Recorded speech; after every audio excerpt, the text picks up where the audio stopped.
everybody, welcome to a new van tour. So if you're newer to our channel, you might not know that we actually convert camper vans, usually in Sprinters, but we do other vans as well. And we just converted this 2016 170 extended wheelbase Sprinter van. So we wanted to give you guys a quick rundown and tour on this van, so come on in.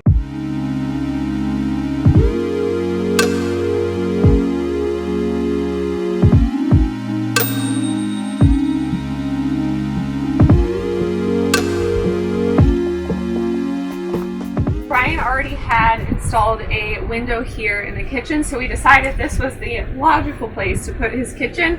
If you've seen our old van, we had our kitchen on this side, so we really like this layout. Super functional. He's got a really deep sink, really deep countertop here, and just tons of storage. Just a drawer for silverware, all that kind of stuff. Down below this, he has a nice pull-out pantry. But he's got his pots and pans, and he did move in already, so he's got all of his stuff in here and lots of ketones. Underneath the sink is just more storage, trash can, plumbing, all that kind of stuff. Over here, we've got a drop-down drawer that he has his propane stove in, I believe. Maybe some other stuff. I don't know, we're checking it out. And then this big drawer is his Dometic fridge. So it's one of the top-loading ones, so the slides all the way out.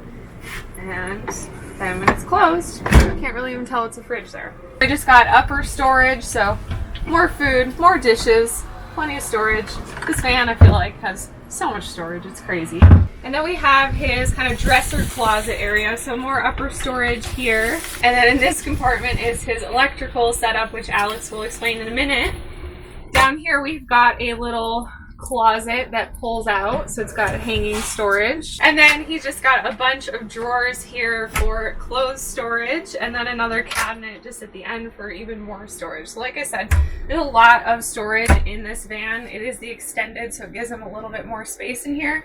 And then he's got a really big bathroom shower, so toilet and shower, and the Nautilus retractable self-cleaning door, which you already have followed us, you know we love. Sarah said this is Ryan's electrical compartment. So we set this up the same way that we have on our last van, with his battery monitor, his inverter remote switch, his LED rope light remote, which is for the LED rope lights underneath the toe kick, and his dresser, his S-bar remote, and his tank sensor monitor. Behind this is his 12-volt fuse panel and also his solar controller, because he does have 300 watts of solar mounted on his Aluminess roof rack. One little side note too, this layout will be in our van layout guide, so if you've already purchased that will be in there. If you haven't purchased it, this layout will be in there, as well as all the builds we do in the future and our last build. If you're interested in getting the dimensions of like how deep is this counter, how tall are the counters, how big is the bathroom, all of that stuff is detailed in the van layout guide. And then as you can see, we elevated a platform and still made the table bench area, so this drops down and converts into his bed at night. One of the reasons why we elevated this was to make storage for his bike underneath in the garage area, but it's a smaller garage so that again he could still have this seating area, and then this could also double as his bed area. One of the biggest design elements he wanted to incorporate into this van was being able to store his mountain bike inside the van. He's got a really nice Yeti cross-country downhill mountain bike, so he didn't want to have it just out on the back. So we built a 17-inch raised platform, and underneath that platform we use steel studs to provide a structure underneath for support for the platform, and also his water compartment is underneath the platform. So he has a 33-gallon freshwater tank under the platform, as well as a 2.5-gallon hot water heater. So the same basic setup that we use on all of our vans if you want a full shower in your van. So he can access that compartment just by opening this up. He can fill up his water here. He can access it if he ever needs to, but really, unless he's filling his water tank, this is designed to be shut right next to his full garage area. Another thing that we wanted was for him to be able to have some storage out of the back of his van, and so we built in on a little push latch this nice storage space for, as you can see, extra clothes, biking equipment, all that good stuff to get access to from the back of the van. So underneath one of his benches is his electrical compartment. And underneath here we have his 3 100 amp hour lithium iron phosphate batteries from Battleborn. We love these because they're smaller, lighter weight, and you can use all 100 amp hours of each battery, unlike AGM or lead acid batteries. We also have a 3000 watt Victron inverter charger. So So this can charge his batteries. It also powers all of his 110 and 220 outlets, a circuit breaker for all of his 110, and a master kill switch for his whole electrical system as well. We are here with Ryan, aka Cradventures, on Instagram. You can click below, and there's going to be a link in the description where you can follow him and this amazing van's journey on Instagram. Are you going to start a YouTube channel? We talked about it. Just gotta commit. Okay, so he might even commit to a YouTube channel. But we've got a really cool story. You actually reached out, I think, in February, asking us to build a van for you. Why did you reach out to us? So it was actually, I think it was March. March? Because we were looking at it last night, just walking through our conversations initially.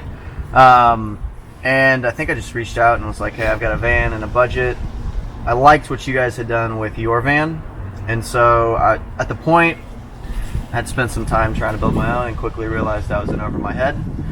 So there were a couple people that I reached out to, and you guys took the bait. We were suckers. No, we were really excited because we thought about building vans for other people, but no one had really been serious about it until you reached out. So I think you reached out in March, and we're like, yeah, let's go October 1. Why not? We're going to travel for a little bit. I bet we could have a shot by October 1st. Yeah, there was some back and forth, and then we finally finalized. We had some calls back and forth just to figure out like what I was wanting. Yeah. Similar layout like with the bike, raising the platform. So once we got that detailed, yeah, it was dropping it off. And yeah, that was the biggest challenge of your build, was the platform. Why was that so important to you to have your bike inside? Well, one, I have a nice bike, and so I didn't want to leave it on the back of the van exposed to the weather all the time. So I'd seen different, I didn't want a permanent bed, so I wanted to find a way. I liked how you guys had the, like, this is functional, but it also will drop down into a bed. So find a way to like have a hybrid of storage of the bike in the van, but also have this set up to where we could sit around a table if I had more than one person in the van, and it wasn't a full-time lofted van. I liked the flow from the front to the back that you guys had. Right.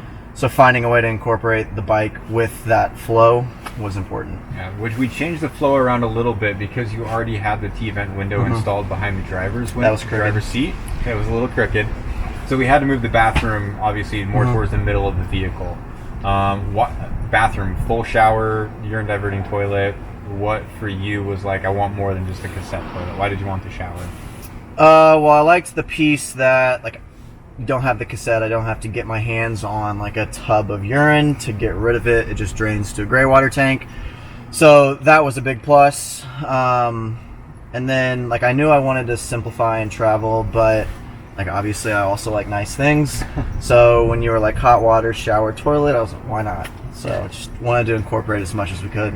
I like it. I'm really happy with how this turned out. There were definitely challenges along the way. Anytime we do a new layout, there's so many little things that you have to dial in and figure out. For you, what's it been like? You've been here for like 3 days now, living in the van in North County, San Diego, basically. Yeah. What do you enjoy? What are like your favorite aspects of it? Well, like I said, I just enjoy like the simplicity of it. So I've got a house back at home, but I found like the more space you have, the more stuff you fill it with. And just through traveling and studying abroad, I quickly realized that I wanted to spend money on experiences as opposed to material things, but I also like nice things.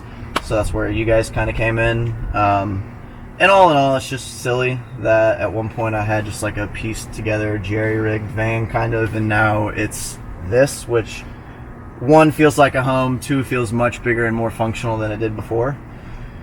So it's kind of silly. It's great, it's awesome, I'm stoked, but it's just silly. Like if you think about it, like you just take a step back, think about where it was like 6-8 months ago and where it is now. It's just been crazy, and to see it all kind of come to fruition. Yeah. No, you definitely gave us some really good design insight and a good direction. The darker ceilings were something that we hadn't done before that we really, really like on this one. Obviously a little bit darker stain on the countertops and the tables and everything. But we're just really excited at how this one turned out, and really excited to follow your adventures on the road. Again, that's Cradventures on Instagram.